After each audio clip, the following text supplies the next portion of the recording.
What are the 7 things you should know about using VA financing to purchase your next home? I am Borja, and that is what we're going to cover in this week's episode of the Mortgage Minute. The number 1 thing you should know about VA loans is that they don't require a down payment as long as you have your full entitlement. Want to know all about entitlement? Check the link to the entitlement video that I've posted before.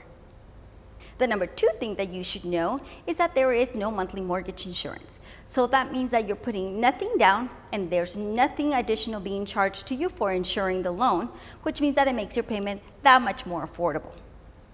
The number 3 thing kind of goes along with number 2. Though there is no monthly mortgage insurance, there is a VA funding fee. The amount of that funding fee is going to vary depending on whether you have used your VA loan once or this is a subsequent use, because yes, you can use VA loans more than once, or if you have VA disability that you're receiving regardless of the percentage of disability, you are exempt from a funding fee on a VA loan. The number 4 thing you should know is that VA loans are very forgiving when it comes to credit score requirements. It is possible for you to have credit scores in the 500s and still be eligible for a VA loan. But check with your local lender or me, as there are certain requirements the lower the credit score goes. The number 5 thing you should know kind of goes along with number 4, and that is that VA has very short waiting periods when it comes to major derogatory events such as bankruptcies and foreclosures. So let's take a look at that. On a Chapter 7, VA requires at least 2 years from the date of the discharge before you are eligible for another VA loan. For Chapter 13, they ask that 12 months of timely payments be demonstrated, as well as getting court approval unless you have already completed your Chapter 13 bankruptcy at the time of application. Then there is no waiting period. For a foreclosure, there is also the 2-year waiting period from the time of completion, and it's the same thing for a short sale, unless your credit report shows that there were no late payments on the mortgage prior to the short sale. The number 6 thing you should know is that VA does offer a Streamline Refinance, or what they call an interest rate reduction refinance loan.